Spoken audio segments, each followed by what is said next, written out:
កម្ពុជាត្រូវការបណ្ឌិតខ្មែរហ៊ាននិយាយការពិតកុំនិយាយការពារហ៊ាននិយាយដោះស្រាយកុំនិយាយដោះសារព្រោះអីយើងជាបណ្ឌិតយើងហ៊ាននិយាយការពិតអាហ្នឹងបានត្រូវងារជាបណ្ឌិតហើយអូនិយាយពីកម្រនិយាយទៅភាសាលោកបណ្ឌិតកិនភាដែលបងប្អូនចែកក៏ក្រើកពេញបណ្ដាញសង្គម Facebook ហ្នឹងណាវាធ្វើឲ្យខ្ញុំមែនតើខ្ញុំរំភើបស្ទើរស្រក់ទឹកភ្នែកដែរតាព្រោះថាអូកម្ពុជាយើងមានបណ្ឌិតគេចេះនិយាយត្រូវអញ្ចឹងដែរព្រោះខ្ញុំនិយាយកោកសឹកមាត់តដោកឆ្អែតតពុះកបីខ្ញុំថារដ្ឋាភិបាលកម្ពុជាអស់សាច់នឹងរិះគន់ហើយព្រោះអីមន្ត្រីនៅក្នុងជួររដ្ឋាភិបាលកម្ពុជានិងបណ្ឌិតនៅស្រុកខ្មែរហ្នឹងគឺសទៅជាខ្មៅនឹងជួយការពារបិទបាំងប្រជាពិធអាជ័យធ្លាក់ទឹកហើយអើតែស្កតាមគ្នានឹងយើងស៊ាំអញ្ចឹងបណ្ឌិតកិនភាដែលជាមន្ត្រីជាន់ខ្ពស់នៅក្នុងរាជបណ្ឌិតសភាមួយរូបដែលក្នុងវេទិកាជជែកពីម្សិលមិញនេះដែលបណ្ឌិតសភារាជបណ្ឌិតសភាជាទូទៅគេរៀបចំឲ្យមានព្រឹត្តិការណ៍មួយដើម្បីជជែកប្រឹក្សាយោបល់និងមានលោកបណ្ឌិតមាសនេះចូលរួមដែរតែខ្ញុំមានសេចក្តីគោរពខ្លាំងមែនទែនចំពោះលោកបណ្ឌិតមាសនេះប្រហែលជានៅសល់តែបណ្ឌិតចុងក្រោយតិចតួចណាលោកបណ្ឌិតឡាំមងហៃអីលោកចាស់អីប្រហែលជាគេលែងហៅទៅក៏មិនដឹងដែរឬក៏លោករវល់មិនអាចចូលរួមបានដែរយូរឃើញលោកបណ្ឌិតមាសនេះបានទៅចូលរួមនៅក្នុងព្រឹត្តិការណ៍ហ្នឹងហើយលោកបណ្ឌិតមាសនេះលោកមានដូចថាភាពក្លាហានច្រើនជាងបណ្ឌិតដទៃទៀតណានៅក្នុងការហ៊ាននិយាយការពិតព្រោះនៅសល់តិចតួចតែគំនិតរបស់លោកបណ្ឌិតកិនភាវិញណាគឺស្មើនឹងត្បូងបៃលិនណាបងប្អូនត្បូងបបៃលិនបងប្អូនប្រហែលជាគិតថាត្បូងបបៃលិនចឹងបណ្ឌិតកិនភាមតិរបស់គាត់នឹងច្បាស់ជាថ្លៃថ្លាដូចពេជ្រពុនរាយហ្នឹងមិនចឹងទេខ្ញុំថាគិតមួយបែបហ្នឹងក៏បានប៉ុន្តែត្បូងបបៃលិនគឺជារបស់កម្រវាលែងមានហើយបងប្អូនព្រោះយើងកាយខ្ទេចអស់ហើយចឹងគំនិតលោកកិនភាដែលហ៊ាននិយាយការពិតហើយខ្ញុំនិយាយថាការពិតអីដែលលោកនិយាយធ្វើឲ្យប្រជាពលរដ្ឋហ្នឹងអីក៏នាំគ្នាចែកសស្រាក់សស្រាំផ្អើលតាមបណ្ដាញសង្គម Facebook យ៉ាងនេះហើយចុះបណ្ឌិតស្រុកខ្មែរហ្នឹងមិនមែនមានតែលោកបណ្ឌិតកិនភាណាលោកអើយបណ្ឌិតគៀនឹងជើងខ្វះអីខ្មែរយើងបណ្ឌិតនឹងដំសនីរឿងស្អីហ្នឹងគឺថាច្រើនណាស់ប៉ុន្តែអ្វីដែលត្រឹមត្រូវដែលខ្ញុំថាកម្រហ្នឹងគឺត្បូងបៃលិនហ្នឹងគឺវាអស់ហើយវាលែងមានហើយវាសត់ស្ទើរតែមិនមានសោះតពេលគាត់ចេញថ្លែងមកគឺមានប្រជាប្រដ្ឋភ្ញាក់ផ្អើលហើយសាទរមែនតើខ្ញុំចង់ឲ្យលោកបណ្ឌិតកិនភានិងលោកបណ្ឌិតដទៃទៀតធ្វើអញ្ចឹងតទៅទៀតទៅលោកជីវិតចុងក្រោយយើងមិនមាន10ឆ្នាំច្រើនដងទៀតទេមិនអញ្ចឹងយើងគង់តែស្លាប់ដូចតែគ្នាទេប៉ុន្តែស្លាប់ដើម្បីជាតិមាតុភូមិហ៊ាននិយាយការពិតកុំឲ្យកូនចៅជំនាន់ក្រោយយើងជេរបតិចយើងថាជាបណ្ឌិតជាបញ្ញវន្តតែសំងំសុករឿងដែលគាត់និយាយហ្នឹងចេះរឿងច្រើនណាស់គាត់មាននិយាយរឿងច្រើនណាស់តាក់ទងថារដ្ឋាភិបាលឬក៏សង្គមខ្មែរយើងនេះដាច់ខាត់ត្រូវតែកែតម្រង់ត្រូវតែលាងសម្អាតអីគឺដល់ពេលហើយអត់អាចទុកទៅតែស្លាប់ឯងតែពិតប្រសាសន៍លោកហ្នឹងដូចគ្នានឹងលោកនាយរដ្ឋមន្ត្រីដែលនិយាយពីរឿងដុសខាត់សម្អាតខ្លួន10 20ឆ្នាំហើយតដែលឃើញតែលាងនឹងដឹងលាងកន្លែងណាទេគឺនៅតែប្រឡាក់ពេញសមក់តែពេញខ្លួនតែដដែលលោកកិនភៀងនិយាយចេះគាត់ថារឿងអំពើពុករលួយបពពួកនិយមបើបន្តគឺទៅអត់រួចទេនេះប្រសាសន៍គាត់និយាយចឹងបងប្អូនសហគិតមើលយើងសប្បាយទេដែលបណ្ឌិតស្រុកខ្មែរដឹងថាអូ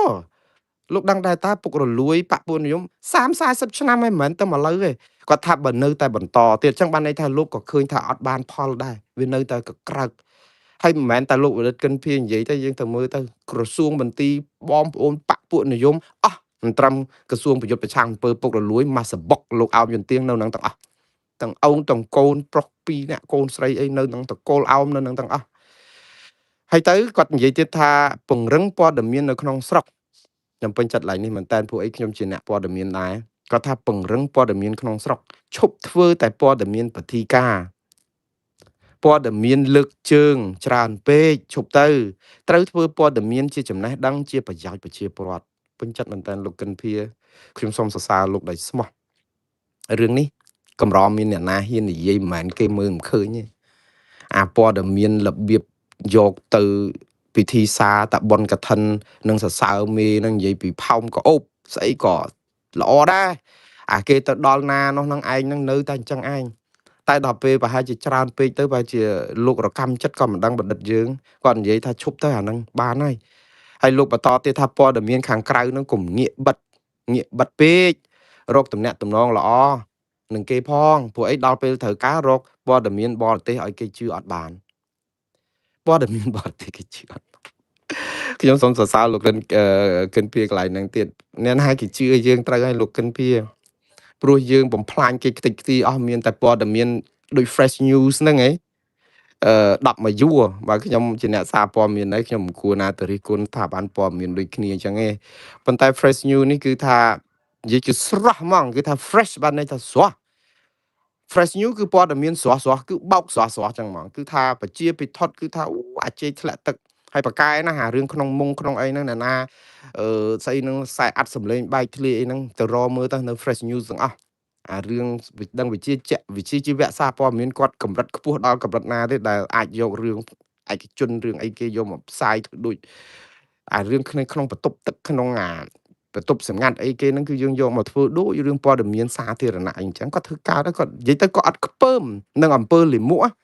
គាត់លេបលាមកចូលខ្ញុំពងតែឆ្ងល់ឥឡូវចូលដល់រឿងគាត់និយាយចឹងគាត់ថាព័ត៌មានស្រុកយើងលោកកិនភៀបន្តនិយាយឲ្យបរទេសគេជឿគេមិនជឿទេ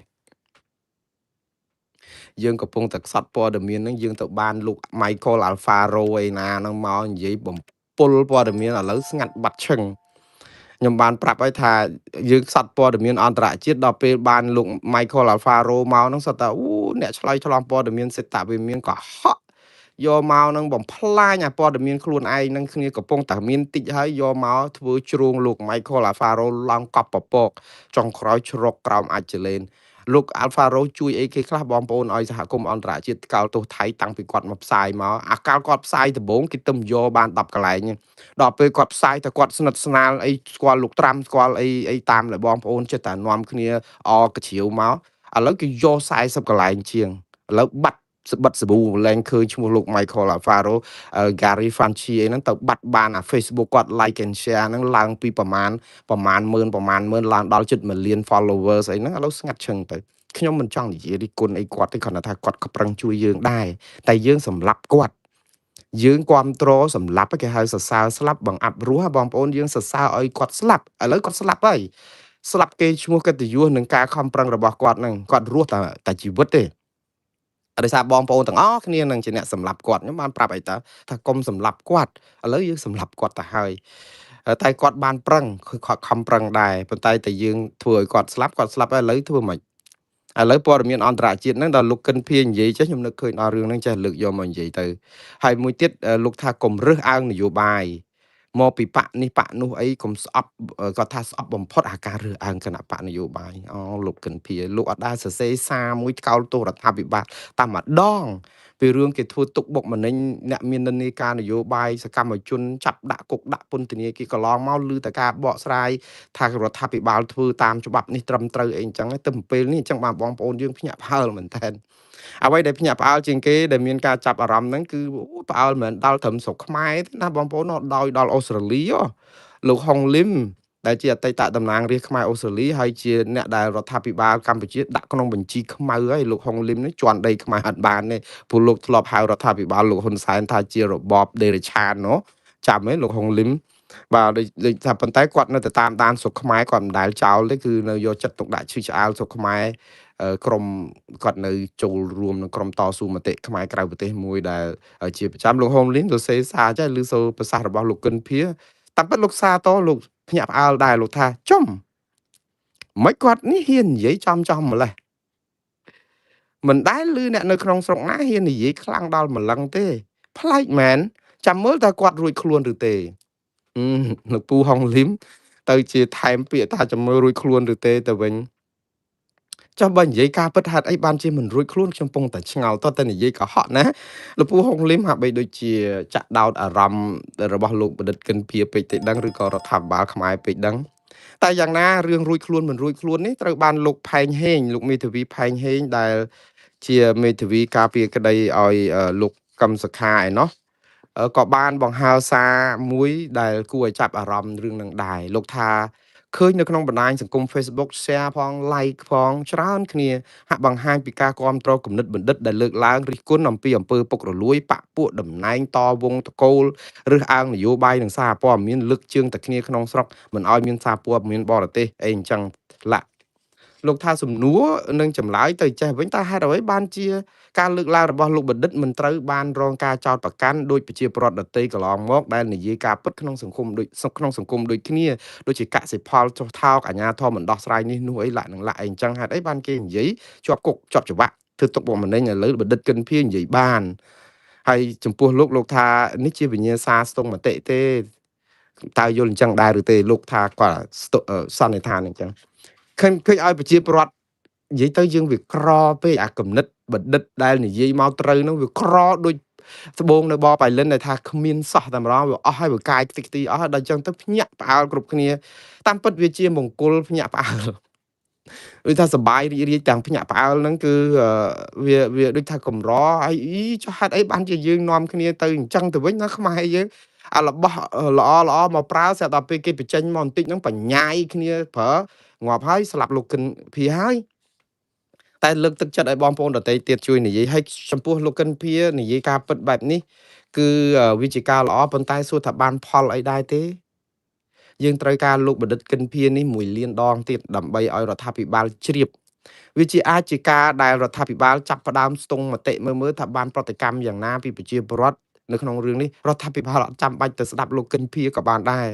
ប្រជាពលរដ្ឋនិយាយរាល់ថ្ងៃកុំតែចាប់គេដាក់គុកបើកឲ្យនិយាយមកសេរីមើលឲ្យបងប្អូនចាំស្រង់មតិហ្នឹងមិនដឹងយកទៅដាក់កឆេណាអស់ទេហើយស្ដាប់ទៅប្រជាពលរដ្ឋអ្នករត់ផាសស្អាប់អីហ្នឹងក៏មានគំនិតប្រហាក់ប្រហែលល្អដូចលោកកិនភៀពេលខ្លះល្អជាងលោកកិនភៀផងព្រោះគាត់រស់នៅក្នុងស្ថានភាពជាក់ស្ដែងហ្នឹងហើយស្ដាប់បើយើងចេះស្ដាប់យើងអត់ទៅពិបាកអីណាស់តែយើងមិនស្ដាប់ឲ្យបង្ក្រាបគេចាប់គេដាក់គុកតាបាទឥឡូវខ្ញុំស្លេះរឿងលោកកិនភៀនឹងបន្តិចទៅដំណឹងមួយទៀតគួរឲ្យរីករាយដែរគឺប្រជាពលរដ្ឋភាគសឹកខ្មែរយើងនៅសល់ជាងតែ 60000 នាក់ជាងទៀតទេបានន័យថានៅសល់ 60000 សំទោស 60000 ខុសរបស់គេទៀតហើយ 36500 នាក់ជាងទៀតទេអញ្ចឹងទៅលំនៅឋានវិញបានច្រើនក៏ប៉ុន្តែនៅច្រើនណាស់បងប្អូនទៅលំនៅឋានជាង 90% 94-95% ព្រោះអីកាលមុន 640,000 ជាងឥឡូវយើងនៅសល់តែ 30000 ជាងយើងទៅបាន 60000 ជាងណាបងប្អូនច្រើនណាស់ណា600,000 ជាងប៉ុន្តែអ្វីដែលគួរឲ្យកត់សម្គាល់ម៉ោងនេះថ្ងៃនេះគឺយើងនៅសល់ 36500 នាក់ជាងទៀតដែលអត់ទាន់បានវិលទៅលំនៅឋានវិញតួលេខនេះណាគឺចុះពាក់កណ្ដាលក្រោយលោកហ៊ុនម៉ាណែតបងប្អូនមានចាំទេលោកហ៊ុនម៉ាណែតមកអាមេរិកសម្ភាសជាមួយអ្នកកាសែត Reuters គាត់ប្រាប់ថាថៃមិនអោយប្រជាពលរដ្ឋវិលទៅលំនៅឋានវិញតែស្ទះប្រជាពលរដ្ឋ 80000 នាក់តែឡើយអត់ទាន់បានវិលទៅវិញអញ្ចឹងថ្ងៃ 18ឥឡូវថ្ងៃនេះថ្ងៃ 16រយៈពេល20ថ្ងៃជាងនេះគឺចំនួនប្រជាពលរដ្ឋដែលលោកហ៊ុនម៉ាណែតប្រាប់ថាថៃរារាំងមិនអោយចូលទៅលំនៅឋានវិញនេះគឺបានចូលដល់ទៅ 50% ទៀតបានន័យថា 40000 ជាងទៀតចូលទៅលំនៅឋានដូច្នេះវាខ្ទាស់ទៅនឹងអ្វីដែលលោកហ៊ុនម៉ាណែតទៅប្រាប់សហគមន៍អន្តរជាតិថាថៃរារាំងមិនអោយខ្មែរចូលទៅលំនៅឋានវិញទាំង 80000 តាមពិតថៃមិនអោយខ្មែរចូលទៅតំបន់បឹងតគួនភូមិជោគជ័យនិងភូមិព្រៃច័ន្ទដែលជាតំបន់ដែលកំពុងតែថៃដាក់បលាលួសនឹងស្អីហ្នឹងអាកន្លែងផ្សេងទៀតហ្នឹងគឺភាគច្រើនគឺចូលមិនបានដោយសារអត់ទាន់រាវមីនអត់សារអីទេប៉ុន្តែថៃអត់បានហាមឃាត់ទេភាគច្រើននៅក្នុង 80000 នាក់ដែលលោកហ៊ុនម៉ាណែតនិយាយហ្នឹងគឺភាគច្រើនគឺគាត់ដោយសារតែមិនអាចទាន់រៀបចំគាត់ចូលទៅបានដោយសារតំបន់អសុវត្ថិភាពឬក៏អីចឹងប៉ុន្តែអ្នកដែលប៉ះពាល់ខ្លាំងជាងគេមានប្រមាណជា 3000 គ្រួសារតែប៉ុណ្្នឹងឯងដែលអត់អាចចូលទៅផ្ទះបានដោយសារគេឈូសផ្ទះអស់ដូចនៅបឹងតគួនដូចនៅភូមិជោគជ័យភូមិព្រៃច័ន្ទអីចឹងណាអាហ្នឹងគឺជាចំនួនប្រហែលជា10000នាក់អីចោះយើងគិតណាប៉ុន្តែដល់ពេលថា 80000 នាក់វាធ្វើឲ្យព័ត៌មាននេះគឺជាកំបិតចិត្តតងឯងវិញដោយសារអីតាំងពីលោកនិយាយថាថៃហាមអត់ឲ្យចូលដល់ 80000 នាក់ដែលនៅចុងក្រោយណាឥឡូវ 40000 នាក់ជាងទៀតបានទៅទៀតអញ្ចឹងបានន័យថាម៉េចថៃគេបើកដៃឲ្យចូលវិញឬយ៉ាងម៉េចព័ត៌មានបែបនេះគឺជារឿងដែលគួរឲ្យប្រយ័ត្នប្រយែងថ្នាក់ដឹកនាំដែលនិយាយទៅសារព័ត៌មានអន្តរជាតិបើសិនជាគេមើលមកគេថាកាលពី20ថ្ងៃជាងមុនលោកហ៊ុនម៉ាណែតនិយាយថាប្រជាពលរដ្ឋខ្មែរ 80000 នាក់ដែលថៃរារាំងមិនឲ្យចូលទៅភូមិវិញបានទោះជាប្រមាណសែននាក់ទៅអស់ហើយដល់ពេលហើយឥឡូវស្រាប់តែពេលលោកហ៊ុនម៉ាណែតឈប់សម្ភាសស្រាប់តែ20ថ្ងៃជាងក្រោយគឺមាន 40000 នាក់ជាងបានទៅទៀតអញ្ចឹងបានន័យថាម៉េចជាងពាក់កណ្ដាលនៃមនុស្ស 80000 នាក់ដែលលោកហ៊ុនម៉ាណែតនិយាយថាថៃរារាំងឥឡូវថៃឲ្យចូលឬយ៉ាងម៉េចតាមពិតថៃអត់មានបានបើកដៃឲ្យចូលទេថៃនៅនៅភូមិអូ3ជាន់សំទោសនៅជោគជ័យនឹងភូមិព្រៃច័ន្ទនៅបឹងតគួនថ្មដាអីហ្នឹងថៃនៅតែស្រះបលាលួដាក់កុងតឺន័រអត់ឲ្យចូលបាននៅឡើយតា ប៉ុន្តែអ្នកនេះគឺប្រជាពលរដ្ឋដែលទៅដែលអាជ្ញាធរគេគិតថាគេដោះមីនដោះអីសម្អាតអាចឲ្យចូលទៅបានឃើញព័ត៌មានវាច្បូកច្បល់ទេលោកហ៊ុនម៉ាណែតពេលនោះបើគាត់បញ្យល់ថា80000នាក់ហ្នឹងទៅវិញអត់បានហ្នឹងដោយសារតែគ្រាប់មីនគ្រាប់ផ្លោងគ្រាប់បែកចង្កោមអីលាក់នឹងលាក់ទៅមិនអាចវិលបានតែអ្នកដែលមិនអាចទៅបានតែម្ដងមានបលាលួសនឹងកុងតឺន័រគឺប៉ុណ្ណេះអ្នកអាហ្នឹងយើងច្បាស់ណាតែពេលគាត់ចង់ដាក់តួលេខហ្នឹងឲ្យរៀងច្រើនបន្តិចដើម្បីថាយើងជាជនរងគ្រោះឲ្យយើងមើលទៅសម្បើមប៉ុន្តែដល់ពេលលទ្ធផលឃើញកំបិតចិត្តដងឯងសហគមន៍អន្តរជាតិតែឃើញតួលេខយើងទៀបគេថាអូថៃបើកដៃឲ្យខ្មែរចូលទៅហើយអញ្ចឹងលោកហ៊ុនម៉ាណែតនិយាយហ្នឹងថាថៃគេមិនឲ្យចូលអញ្ចឹងថៃគេចិត្តល្អដែរទេចឹងនេះវាអញ្ចឹងណាបងប្អូនរឿងហ្នឹងវាពិបាកណាស់ចឹងមិនថាថ្នាក់ដឹកនាំការនិយាយស្ដីតោះតែប្រយ័ត្នប្រយែងបន្តិចព្រោះវាជាការដែលយកតួលេខឲ្យច្រើនដើម្បីប្រាប់គេថាជនរងគ្រោះយើងអត់បានទៅផ្ទះវិញមិនមែនបន្តិចទេច្រើនប៉ុន្តែបើថាថៃមិនឲ្យយើងចូលទៅទាំងអស់ហ្មងទាំង80000នាក់វាស្ដាប់ទៅគឺវាដូចថាច្រើនមែនតើតែដល់ពេលហើយឥឡូវស្រាប់តែចូលទៅវិញបានដោយថៃអត់មានបានបធូរអីសោះថៃមានតែបតឹងថែមបែរទៅជាង40000នាក់បានទៅផ្ទះវិញទៀតអានេះដែលខ្ញុំចង់និយាយថាពីយើងប្រយ័ត្នប្រយែងឲ្យមែនតើនៅក្នុងការនិយាយទៅឲ្យសារព័ត៌មានអន្តរជាតិតែយើងនិយាយបែបប្រជាពិធដ្ឋគេលែងជឿយើងអញ្ចឹងយើងនិយាយទៀតទៅកោកសឹកមាត់តដោកឆ្អែតតែពោះកបីទៀតឥឡូវរឿងខ្ញុំសប្បាយចិត្តដែរដែលបងប្អូនបានវិលទៅលំនៅឋានវិញបានច្រើនចង់ឲ្យបងប្អូនទៅច្រើនឥឡូវព័ត៌មានជាតិនេះគឺខ្ញុំស្លេះត្រឹមប៉ុណ្ណឹងសិនចោះព្រោះអីនៅសល់ព័ត៌មានអន្តរជាតិច្រើនណាស់ព័ត៌មានអន្តរជាតិដែលខ្ញុំចង់ជម្រាបជូនបងប្អូននៅថ្ងៃនេះគឺតកតងនឹងរឿងប្រេងឡើងថ្លៃទៀតហើយបងប្អូនហើយព័ត៌មានជាតិនៅមួយទៀតខ្ញុំមានបងប្អូនបងប្រជាពលរដ្ឋយើងនៅមូលដ្ឋានហ្នឹងលោកផ្ដាំមកថាជួយផ្សព្វផ្សាយផងណែខាងប្រាក់ចូលនិវត្តន៍របស់មន្ត្រីចូលនិវត្តន៍នឹងខែនេះដូចយឺតណាស់លោកកំពុងតែខ្វះខាតផងបើកមិនទាន់បានខ្ញុំមិនដឹងជាធ្វើយ៉ាងម៉េចដែរបងប្អូនបានទៅជួយពំនាំផ្ដាំផ្ញើទៅក្រែងលោកក្រសួងមន្ទីរអីគេមានការបកស្រាយអីចាំមើលតាមនឹងទៅឬក៏គេពន្លឿនអីយ៉ាងម៉េចព្រោះប្រាក់រត្រែតនឹងវាតិចតួចស្ដួយស្ដាងហើយបើសិនជាយឺតទៀតរត់តែលំបាកហើយចុះបើថាអត់ប្រាក់អីបើកអត់ប្រាក់រត្រែតគឺជារឿងមួយធ្ងន់ណាស់ហើយក៏យើងមិនប្របាក់ឆ្ងល់ដែររដ្ឋាភិបាលក៏ខ្វះខាតដែរសូម្បីតែលុយជួយនៅឃើញលោកហ៊ុនម៉ាណីក្រសួងរដ្ឋមន្ត្រីក្រសួងមុខងារសាធារណៈសញ្ញេឲ្យប្រាក់ឧបត្ថម្ភមន្ត្រីរដ្ឋការរាជការខ្មែរ50000រៀលម្នាក់បនចូលឆ្នាំហ្នឹងថាតតែបើកដោះរួមគ្នាជាមួយប្រាក់ខែអីនៅម្ដុំចុងខែសីហាណាឬក៏ដើមខែសីហាចុះទោះមេសាណោះខែ4ចូលឆ្នាំណោះដូច្នេះនេះគឺជាការដែលអាចរដ្ឋាភិបាលកំពុងតែមានការរាំងស្ទះលុយកាក់នៅក្នុងការបើកអីហ្នឹងក៏ថាបានដែរព្រោះយើងខ្វះខាតណាបងប្អូនហើយអាខ្វះខាតពងលំបាកហ្នឹងក៏វាមានបញ្ហារឿងដែរធនាគារហ្នឹងគេចាប់ផ្ដើមបិទទ្វារជាបដាទៀតថ្ងៃនេះមានធនាគារ APD គឺធនាគារ Asia Pacific អភិវឌ្ឍអីនោះគឺឃើញប្រជាពលរដ្ឋទៅប្រពាក់ប្រពូនគ្នានៅមុខធនាគារហ្នឹងយ៉ាងច្រើនដោយសារថាដកលុយអត់បានដំបូងថាដកអត់បាន3ថ្ងៃឥឡូវទៅ5ថ្ងៃដកអត់បានទេមួយថ្ងៃដកឲ្យបាន300អីឥឡូវហ្នឹងក៏មានការលំបាកខ្លាំងធ្វើឲ្យប្រជាពលរដ្ឋប្រពាក់ប្រពូនគ្នាភ័យខ្លាចដកលុយអត់បានទៅធ្វើឲ្យបង្កើតមានរូបភាពមួយមិនជឿទុកចិត្តលើប្រព័ន្ធធនាគារកម្ពុជានឹងទៀតហើយប៉ុន្តែក៏មានមន្ត្រីជាន់ខ្ពស់ធនាគារជាតិហ្នឹងគឺអ្នកស្រីជាសេរីហ្នឹងក៏បានពីវនីឲ្យប្រជាពលរដ្ឋហ្នឹងឲ្យស្ងប់កុំឲ្យដូចថាជ្រួលច្របល់អីថាធនាគារជាតិនឹងរកវិធីដោះស្រាយអីអញ្ចឹងតែយ៉ាងម៉េចធនាគារបិទជាបន្តបន្ទាប់យើងឃើញធនាគារ Prince របស់លោកអង្គការ Gen Z នោះមិនដឹងថាធនាគារ APD នេះមានពាក់ព័ន្ធអីយ៉ាងណាទេគឺក្រៅតែពីដកលុយអត់បាននេះយើងអត់មានឃើញឈ្មោះគាត់ជាប់ពាក់ព័ន្ធនឹងរឿងឆោបបោកអនឡាញអីយ៉ាងណាទេអាចនឹងថវិកាកម្ចីអីជួនកាលវាយូរពេលអីអញ្ចឹងទៅវាថ្នាំងថ្រាប់ប៉ុន្តែធនាគារជាទូទៅមិនត្រូវការរាំងស្ទះយូរដល់ដកអត់បានអញ្ចឹងសោះទេធនាគារនីមួយសុទ្ធតែមានប្រាក់តម្កល់នៅធនាគារជាតិដូច្នេះនៅក្នុងពេលហ្នឹងយកអាប្រាក់តម្កល់ការពារពេលមានហានិភ័យហ្នឹងយកមកបើកឲ្យអស់មកវាឲ្យគ្នាទៅវាលែងមានបញ្ហាអីប៉ុន្តែមិនដឹងជាមានរឿងអីបើមានអាប្រាក់តម្កល់ប្រាក់បំរុងហ្នឹងហើយនៅតែមានបញ្ហាអញ្ចឹងហើយបានប្រជាពលរដ្ឋចិត្តតែភ័យណាពីការដែលដូចថាសម្រាប់ហ្នឹងក៏មិនសូវបានដែរព្រោះអីយប់បងប្អូនដឹងហើយព្រឹកមិញនៅឯ Boston រដ្ឋ Massachusetts នៅឯពលានយន្តហោះ Boston ម៉ោងប្រហែលជា6ព្រឹកមិញនេះនៅនោះ3500គីឡូម៉ែត្រឆ្ងាយពីទីក្រុង Long Beach រដ្ឋ California ខ្ញុំមកដល់ទីក្រុង Long Beach រដ្ឋ California ម៉ោងប្រហែលជា12កណ្ដាលអាធ្រាត្រទៅហើយយប់មិញនោះជិះយន្តហោះ6ម៉ោងជាងហើយនៅពេលដែលមកដល់ផ្ទះទំមតែរៀបចំស្រួល4បានចូលគេងហ្នឹងគឺម៉ោងប្រហែលជា1ទៅហើយ1រំលងអាធ្រាត្រទៅហើយបើ1ហ្នឹងវានៅស្រុកខ្មែរប្រហែលជាម៉ោង3 ភ្លឺនៅស្រុកខ្មែរយើងពេលរសៀលណាប៉ុន្តែគេងបានប្រហែលជា3 4ម៉ោងតាមទម្លាប់ហ្នឹងគឺត្រូវភ្ញាក់ម៉ោង4ដែលត្រូវធ្វើ show ទៀតហ្នឹងក៏ភ្ញាក់ប៉ុន្តែនាឡិការោដាស់សឹងតែមិនចង់ភ្ញាក់ទេព្រោះអីពេលវេលាដែលបានគេងតិចពេកធ្វើឲ្យចិត្តតែចង់គេងយូរជាងហ្នឹងប៉ុន្តែចិត្តតែគិតថាទេមិនអាចគេងយូរទេជាពាក់ផ្អែមលៀងមាត់បងប្អូនយើងច្រើនផ្ទះណាហើយខ្ញុំមានភ័ព្វវាសនាដែរដោយសារមានម្ដាយអ្នកម្ដាយព្រះរស់របស់ខ្ញុំនៅតែខ្វល់ខ្វាយរឿងខ្ញុំខ្លាចភ្ញាក់មិនទាន់ធ្វើ show ព្រោះអីខ្ញុំមាននាឡិការោខ្លួនឯងរាល់ម៉ោង4កន្លះហ្នឹងគឺខ្ញុំភ្ញាក់ម្ដងហើយខ្ញុំត្រៀមរៀបចំឯកសារអីអញ្ចឹងម៉ោងប្រហែលជា6កន្លះបានន័យថាប្រហែលជាម៉ោងនៅបងប្អូនស្រុកខ្មែរយើងប្រហែលជាថា8ជាងយប់ហ្នឹងណាឮសូរសំឡេងគោះទ្វារ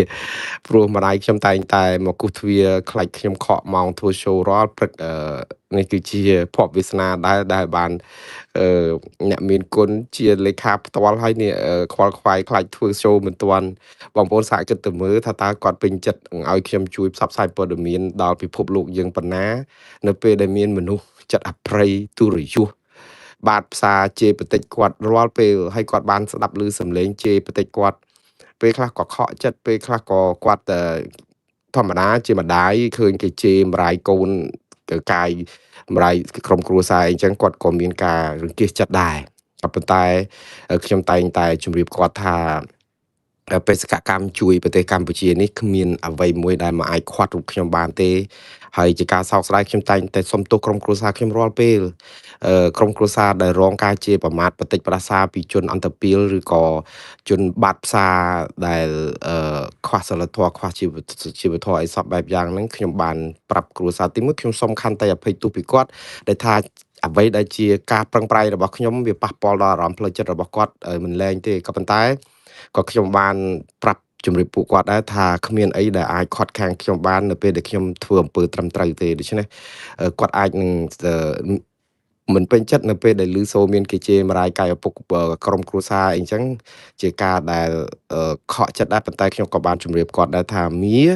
ជ្រែកគ្រប់រឿងហើយដូច្នេះយើងកុំទៅរវល់ឬរំថ្មចោលឆ្កែហើយខ្ញុំក៏សូមសំណូមពរដល់អ្នកទាំងអស់គ្នាដែលមានភាពក្លាហានគ្រប់គ្រាន់បើសិនជាចិត្តសឿងកុំជេរម្ដាយខ្ញុំព្រោះលោកមិនដឹងអីទេហើយលោកនឹងអ្នកដែលជេរគាត់នឹងចុះនរកណា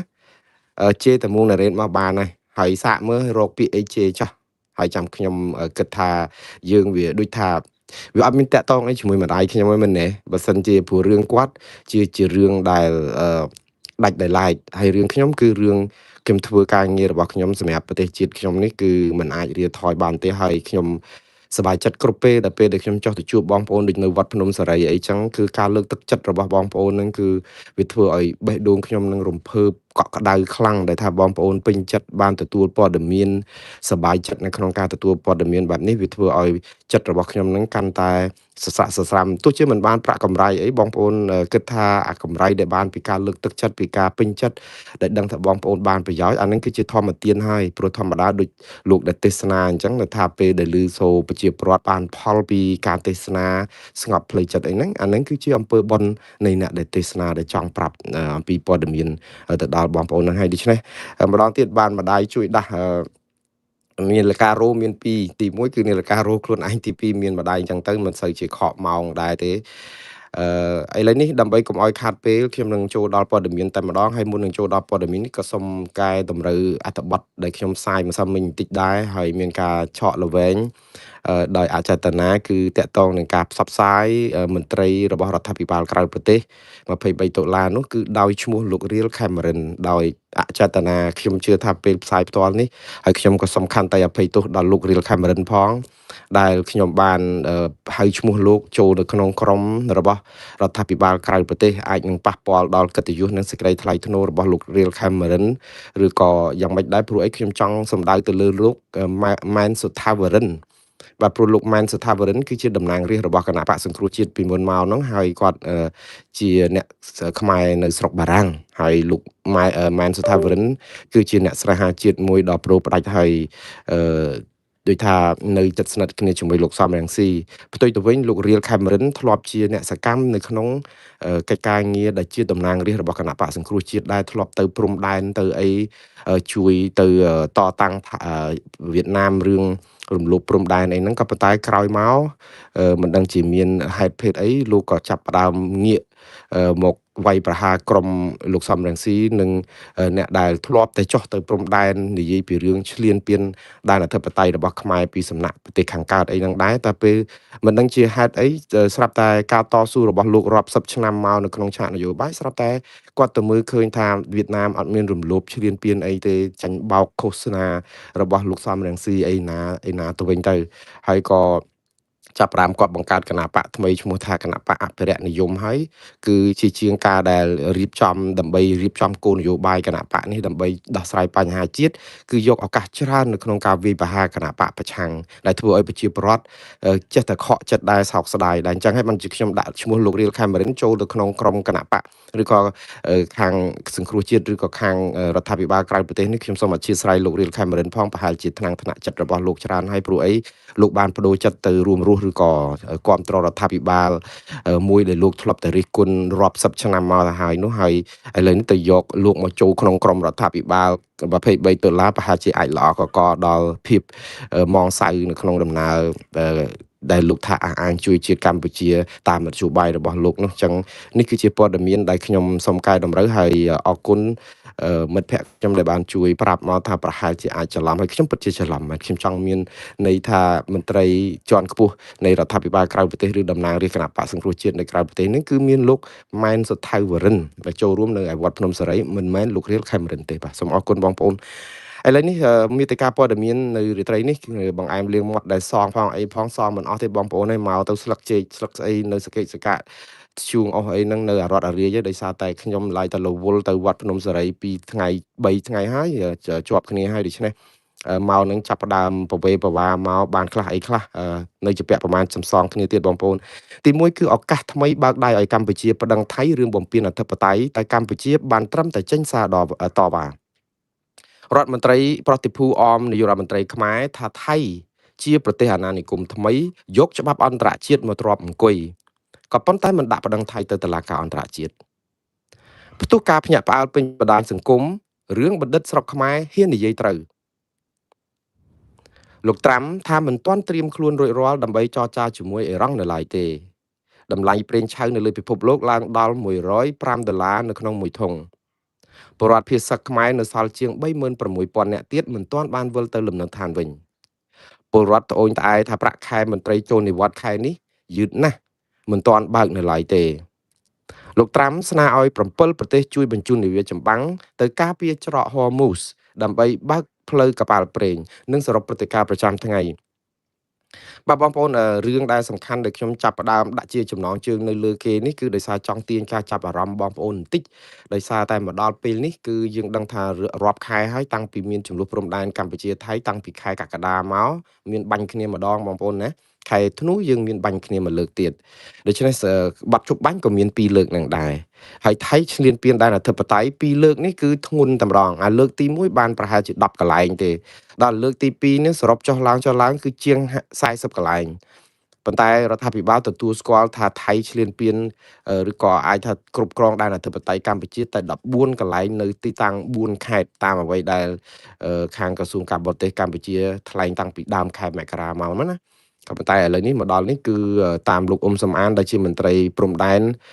របស់រដ្ឋាភិបាលក្រៅប្រទេសឬរដ្ឋាភិបាល$23នោះគឺរកឃើញថាទឹកដីខ្មែរដែលថៃគ្រប់គ្រងនឹងមានច្រើនណាស់40កន្លែងជាងឯណោះហើយសាររបស់លោកអ៊ុំសំអាននេះមិនទាន់មានឃើញរដ្ឋាភិបាលច្រានចោលទេព្រោះអីព័ត៌មាននេះច្រើនតែចេញមកពីសមរភូមិមុខដោយថាទាហានថៃគេដោតទង់ជ័យនៅកន្លែងណានៅលើដីខ្មែរថ្មីហ្នឹងគឺក៏មានការផ្ទៀងផ្ទាត់គ្នាទៅគឺឃើញដូចជាសំប្រកបទៅនឹងអ្វីដែលជាការលើកឡើងគ្រាន់ថារដ្ឋាភិបាលនៅតែច្បាស់នឹង14ទីតាំងនឹងដដែលទេប៉ុន្តែច្រើនកន្លែងណាស់ដែលថៃឈ្លានពានរហូតដល់ឥឡូវនេះដោយដល់តំបន់កន្លែងពយព្រះវិហារនៅឯជើងប្រាសាទរបស់ខ្មែរនឹងទៀតដែលថៃទៅជីកលេនដ្ឋានអីទៀតហើយរឿងនេះឯងដែលខ្ញុំយកមកលើកឡើងដែលខ្ញុំដាក់ចំណងជើងថាឱកាសថ្មីបើកដៃឲ្យកម្ពុជាប្តឹងថៃរឿងបំពានអធិបតេយ្យតែកម្ពុជាបានត្រឹមតែចេញសារតវ៉ា រឿងចេញសារតវ៉ានេះមិនមែនថ្មីទេបងប្អូនគ្រាន់តែខ្ញុំនិយាយអំពីឱកាសមាសសម្រាប់កម្ពុជាផ្ដល់មកទៀតហើយតែកម្ពុជាជ្រើសរើសត្រឹមតែតវ៉ា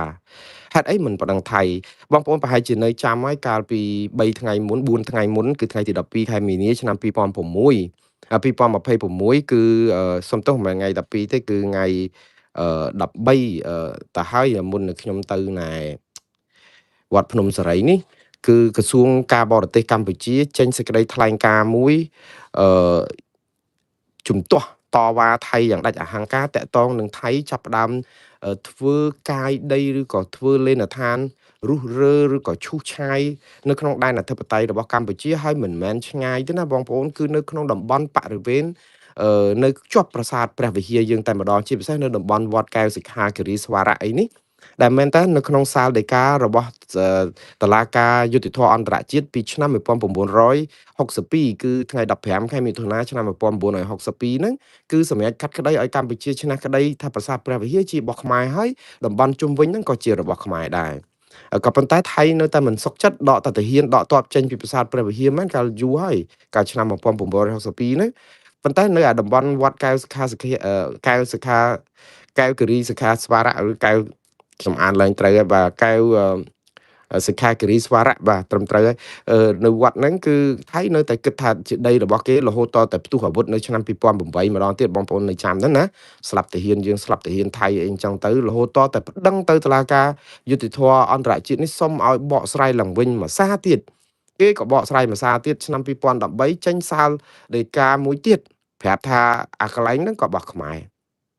ហើយនៅតែអញ្ចឹងហើយនៅថៃនៅតែចិញ្ចឹមចិត្ត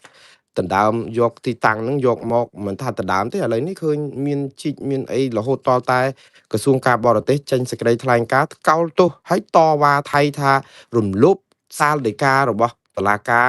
យុតិធធអន្តរជាតិរឿងអ្វីដែលខ្ញុំថារដ្ឋាភិបាលកម្ពុជាធ្វើរឿងត្រឹមត្រូវដែលតាក់ទងនឹងការតវ៉ាគឺតវ៉ាគេមកជីកគេមកអីហើយបំពេញគេថាច្បាប់ឬក៏សាលដីការបស់តុលាការអន្តរជាតិនឹងត្រូវហើយ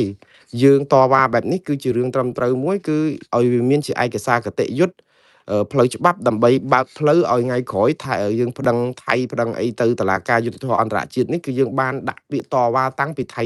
បំពេញឈ្លានពានហើយនេះក៏ជាអាចជាមធ្យោបាយដែលកម្ពុជាចេះតែតវ៉ារាល់ថ្ងៃអញ្ចឹងក៏ថាបានដែរព្រោះ700លើកជាងហើយដែលតវ៉ាណាក៏ប៉ុន្តែរឿងសំខាន់វាមិនមែនជារឿងប្រមូលភ័ស្តុតាងឲ្យគ្រាន់តែតវ៉ាទេព្រោះអីមកដល់ម៉ោងនេះគឺថៃបំពេញគ្រប់រឿងដូច្នេះនេះគឺជាឱកាសមាសទេតាព្រោះបើឱកាសមាសហ្នឹងឥឡូវយើងក៏និយាយពីរឿងថាតំបន់ដែលគេឈ្លានពានតែយើងអត់ដាក់ពាក្យប្តឹងដាក់អីហ្នឹងយើងនិយាយដល់ស្អកកហើយឱកាសមាសមួយទៀតហ្នឹងគឺថៃចាប់ផ្ដើមធ្វើឲ្យប៉ះពាល់ដែនអធិបតេយ្យរបស់កម្ពុជានៅដីប្រាសាទព្រះវិហារដែលមានសាលដីកានិយាយទៅមានប្លង់រឹងដែលច្បាស់ចាស់ទៀតអាកាលថាំងឥឡូវតំបន់ផ្សេងទៀត800គីឡូនៅព្រំដែនខ្មែរថៃនឹងព្រំភ្នំទ្រាប់ប្រាសាទតាកបីប្រាសាទតាមាន់ធំប្រាសាទស្អីតំបន់ដែលគេរៀបរាប់មករាប់សិបកន្លែងហ្នឹងដែលថាំងអាហ្នឹងវាប្រទីងបន្ទងគ្នាថៃថារបស់ថៃយើងថារបស់យើងថាអាហ្នឹងវាថាពិបាកចោះមិនដឹងប្តឹងគេយ៉ាងម៉េចបើទោះបីយើងប្តឹងបានក៏ដោយហ្នឹងណាក៏ប៉ុន្តែរឿងនេះរឿងនៅតាក់ទងពយព្រះវិហារនេះគឺជាតំបន់បរិវេណដែលមាននៅក្នុងសាលដីការបស់តុលាការអន្តរជាតិនេះ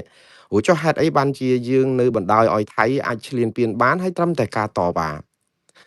តវ៉ាមួយមុខថៃមិនស្ដាប់យើងទេព្រោះអីបើយើងប្តឹងទៅតុលាការអយុធធម៌អន្តរជាតិនេះទើបទុកឲ្យគេចាត់ចែងទៅហើយខ្ញុំថាតវ៉ាបដាដាក់ពាក្យប្តឹងបដាទើបជាការល្អព្រោះអីអារឿងតវ៉ាជាភាពបន្ទាន់យើងធ្វើហើយប៉ុន្តែយើងត្រូវដាក់ពាក្យប្តឹងហ្នឹងគឺជារឿងមួយដែលចាំបាច់ដែរព្រោះអីនេះជាឱកាសមាសដើម្បីកុំឲ្យថាឥឡូវកាលពីមុនហ្នឹងកម្ពុជាមានរឿងអ្នកខ្លះហ្នឹងមកបកស្រាយថាអូប្តឹងគេមិនបានទេទាល់តែថៃហ្នឹងគេព្រមប្តឹងដែរបានប្តឹងបានបើទោះបីជាមានមេត្រាច្រើនណាស់ដែលអនុញ្ញាតឲ្យកម្ពុជាប្តឹងអត់ចាំបាច់ថៃព្រមឬមិនព្រមទេអញ្ចឹងបានថារឿងចោលវាលួចរបស់យើងប្លន់របស់យើងគេសម្លាប់យើងគេអីយើងទៅវល់ចោលសូមឲ្យលោកចោលប្តឹងជាមួយខ្ញុំដែរបានខ្ញុំប្តឹងបានវាគ្មានច្បាប់នៅលើโลกណាគេអយុត្តិធម៌អញ្ចឹងទេយើងទៅសុំចោលយ៉ាងម៉េចដើម្បីប្តឹងជាមួយចោលជាចរិតរបស់ចោលទៅធម្មជាតិគឺនឹងបញ្ចូលរួមជាមួយយើងហើយចុះបើចោលអត់ចូលរួមគឺយើងនៅតែអញ្ចឹងសកាអញ្ចឹងឬក៏យ៉ាងម៉េចឥឡូវនេះអត់តកតងនឹងរឿងចោលចូលរួមមិនចូលរួមទៀតនេះព្រោះប្លង់កម្មសិទ្ធិរបស់ខ្មែរ មានប្លង់រឹងពីតុលាការយុត្តិធម៌អន្តរជាតិហើយគេបំពេញទៀតឥឡូវថ្លែងការណ៍តវ៉ាទៀតនៅក្នុងសេចក្តីថ្លែងការណ៍របស់ក្រសួងការបរទេសនឹងថាចន្លោះថ្ងៃ23ដល់25កុម្ភៈបុគ្គលិកយោធានិងជនស៊ីវិលថៃសាងសង់និងជីកកាយខុសច្បាប់លើតំបន់ពយភ្នំប្រាសាទព្រះវិហារហើយបានទាំងសាងសង់ប៉ុស្តិ៍យាមនិងផ្លូវឆ្ពោះទៅកាន់វត្តកែវសិក្ខាគិរីស្វារៈទៅទៀតហើយនៅជំងឺអញ្ចឹងហើយបងប្អូនមើលហើយយើងនៅតែអនុញ្ញាតឲ្យគេបំពេញបានអញ្ចឹងទៀតហើយថ្ងៃក្រសួងការបរទេសបានតែត្រឹមថាសកម្មភាពទាំងនេះគឺប្រព្រឹត្តផ្ទុយពីសាលក្រមរបស់តុលាការយុត្តិធម៌អន្តរជាតិហើយដែលបញ្ជាក់ថាប្រាសាទព្រះវិហារនិងពយភ្នំប្រាសាទព្រះវិហារទាំងមូលស្ថិតក្នុងដែនអធិបតេយ្យរបស់កម្ពុជាតែយើងចាំអីគេទៀតអញ្ចឹងឥឡូវអាថាឆ្លោះគ្នានៅកន្លែងផ្សេងទៀតដែលយើងថានៅតែចាំប្រមូលផុសតាំងចាំប្រមូលផុសតាំងនេះចុះឥឡូវនេះយើងចាំអីគេទៀតសាលដីកាគឺមេត្រានៅក្នុងគណៈខន្តិកៈក្រុងរ៉ូមពីតុលាការយុត្តិធម៌អន្តរជាតិគឺបើកផ្លូវឲ្យយើងស្នើសុំទៅតុលាការសុំការបកស្រាយឡើងវិញអត់បើកសំណុំរឿងថ្មីអត់ត្រូវការសុំច្បាប់អនុញ្ញាតណាទាំងអស់គឺតែបើហើយនេះជាឱកាសមាសមួយទៀតគឺកុំបើកឲ្យបកស្រាយតែរឿងពយប្រាសាទព្រះវិហារដាក់ឯងមកកញ្ចប់ទៅមើលឲ្យតុលាការ ICJ ហ្នឹងបកស្រាយឡើងវិញទាំងអស់ពីព្រំប្រទល់800គីឡូម៉ែត្រហ្នឹងតើប្រើផែនទីអីបើផែនទីលើຂະຫນາດ1លើ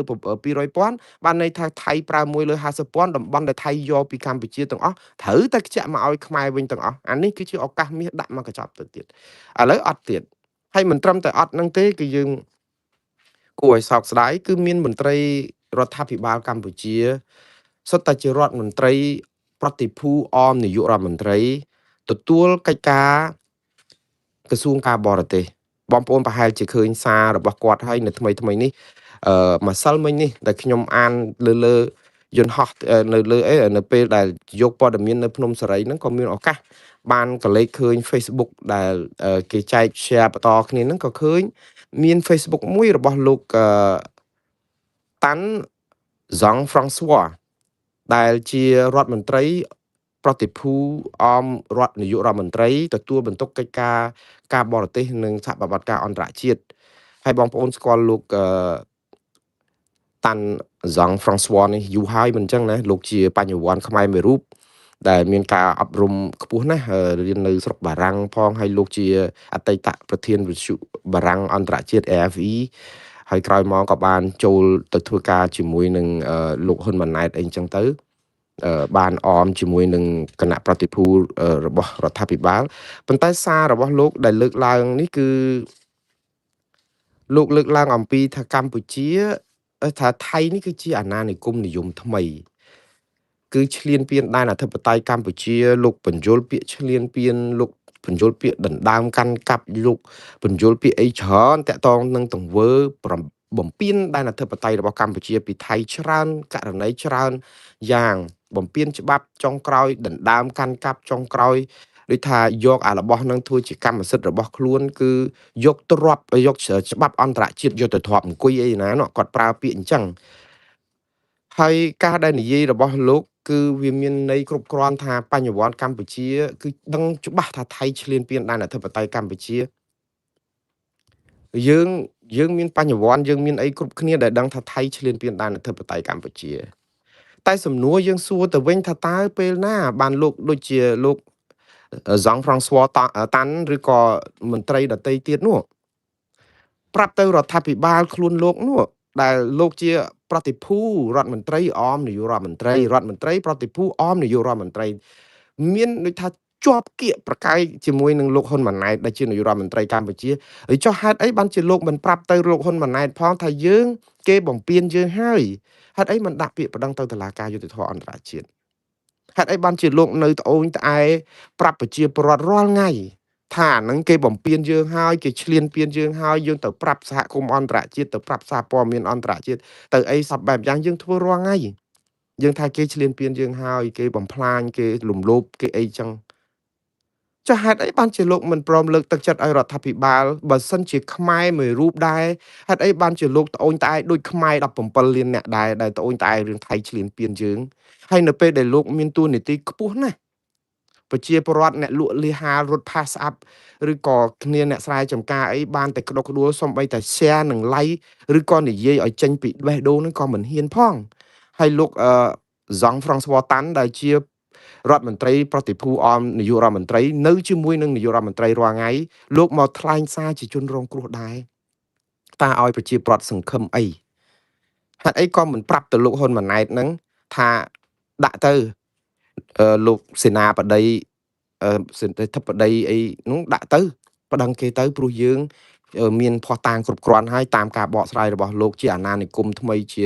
អ្នកមកដណ្ដើមទឹកដីខ្មែរជាអ្នកយកច្បាប់អន្តរជាតិមកទ្រាំអង្គុយចុះឥឡូវបើប៉ះពាល់ដល់ច្បាប់អន្តរជាតិហេតុអីមិនប្រើតុលាការអន្តរជាតិហេតុអីនៅប្រើយន្តការចរចាដែលគេមិនស្ដាប់ហើយយើងនៅតែស្រែក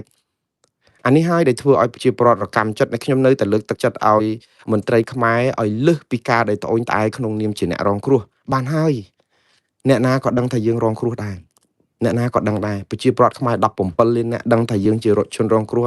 សំខាន់តែតើយើងមានភាពក្លាហាននិងឆន្ទៈនយោបាយគ្រប់គ្រាន់ឬអត់នៅក្នុងការដាក់ប្តឹងថៃទៅតុលាការយុត្តិធម៌អន្តរជាតិបងប្អូនចេះតែសួរខ្ញុំថាហេតុអីបានជាកម្ពុជាមិនដាក់ប្តឹងថៃទៅតុលាការអន្តរជាតិ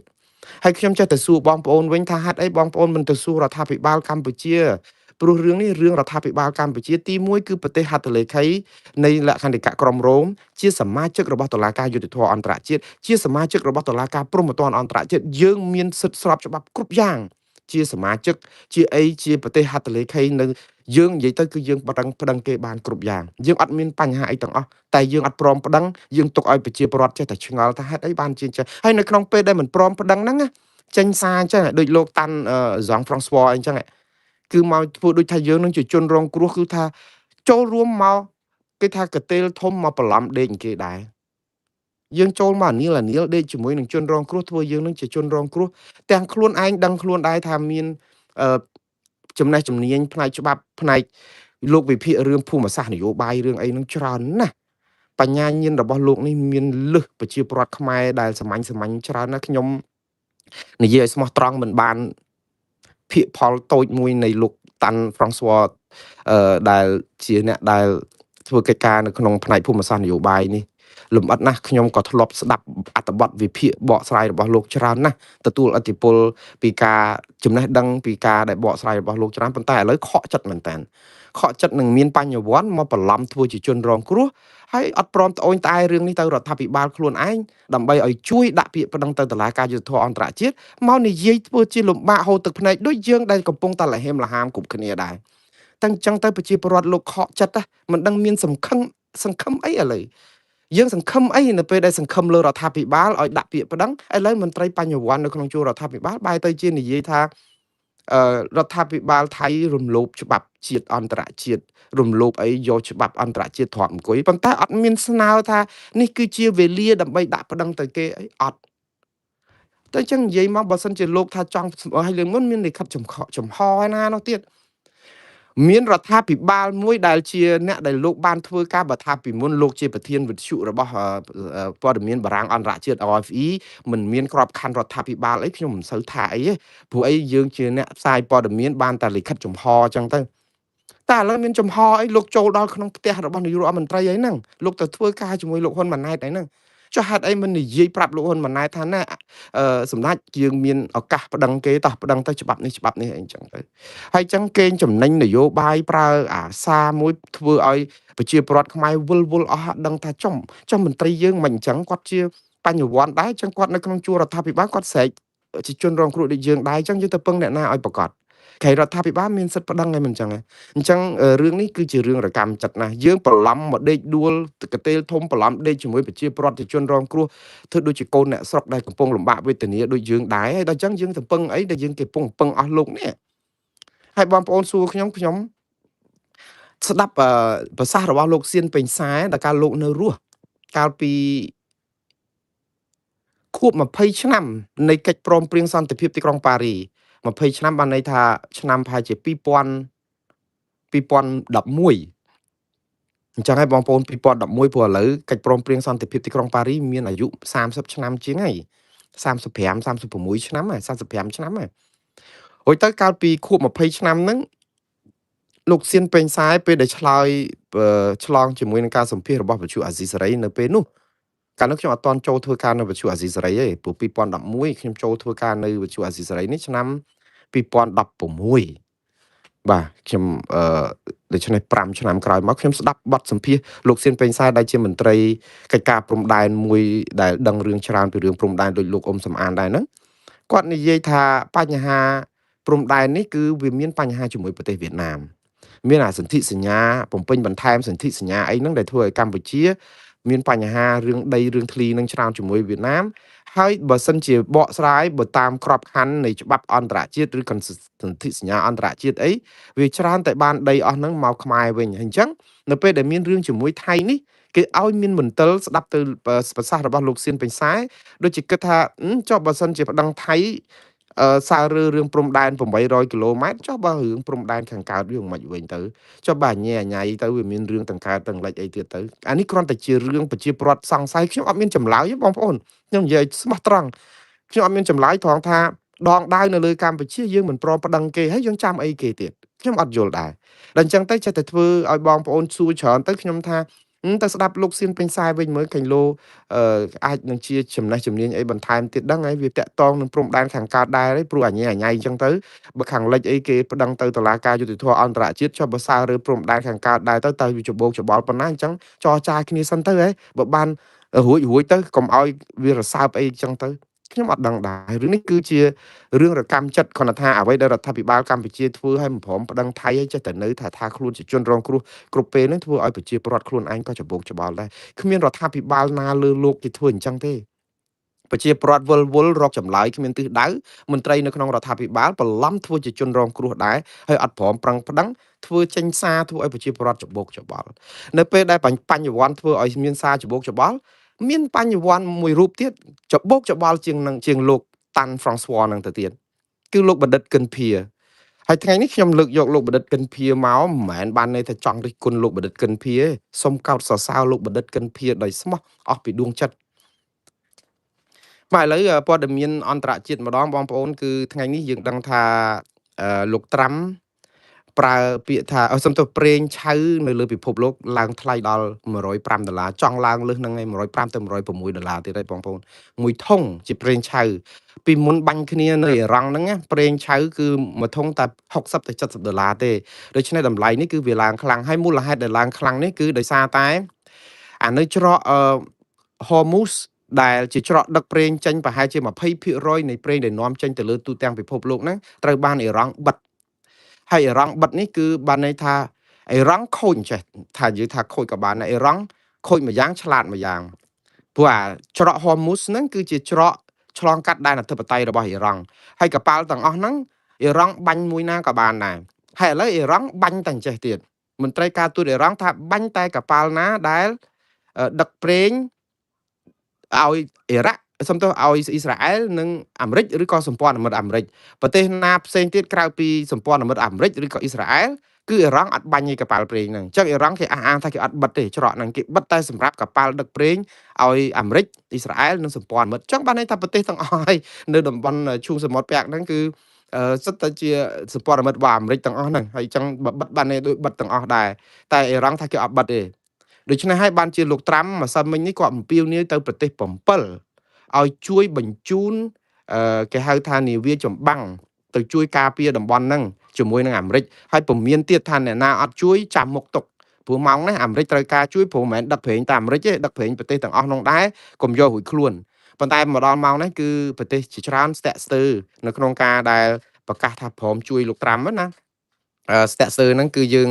ឃើញប្រទេសបារាំងមុនគេគឺរៀងដូចស្ទាក់ស្ទើររហូតដល់ថាអត់ទាន់ហ៊ានប្រកាសអីទេគឺចំហនេះគឺនៅនិយាយទៅគឺបារាំងដូចជាអត់ចង់ប្រឡូកនៅក្នុងសង្គ្រាមដែលរបៀបយក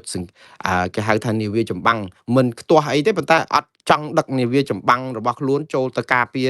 ដែនសមុទ្រ Hormuz ដែលជាដែនអធិបតេយ្យរបស់អ៊ីរ៉ង់អីចឹងណាហើយលោកត្រាំគាត់ថាចាំមើលអ្នកណាក៏ដោយពេលនេះគឺប្រទេស NATO ជាពិសេសលោកពមមានដែរយើងចាំមើលតទៅទៀតបងប្អូនមានប្រទេសជប៉ុនមានចក្រភពអង់គ្លេសមានអីហ្នឹងក៏បាននិយាយថាគេចាំពិនិត្យមើលរឿងនេះគ្រាន់តែថារឿងដែលបញ្ជូននាវាចម្បាំងអីរបស់ប្រទេសអធិបតេយ្យចូលក្នុងដែនអធិបតេយ្យប្រទេសមួយទៀតអីនេះគឺត្រូវការអនុម័តពីរដ្ឋសភារៀងៗខ្លួនអីអញ្ចឹងទៅដូច្នេះយើងក៏ចាំមើលការវិវត្តតែលោកត្រាំហាក់បីដូចជាអត់ចង់យកនាវាចម្បាំងរបស់អាមេរិកឬក៏ប្រើតែរឿងតែអាមេរិកម្នាក់ឯងទេលោកត្រាំ ចង់ឲ្យគេឯងហ្នឹងចូលមកគឺថាមានការគ្រប់គ្រងតាមពិតអាមេរិកទៅម្នាក់ឯងក៏បានដែរប៉ុន្តែខ្លាចវាដូចថាវាអាក្រក់មើលពេកហើយលោកត្រាំក៏មានហេតុផលសំរុំកន្លែងមួយខ្ញុំគ្រប់គ្រងថា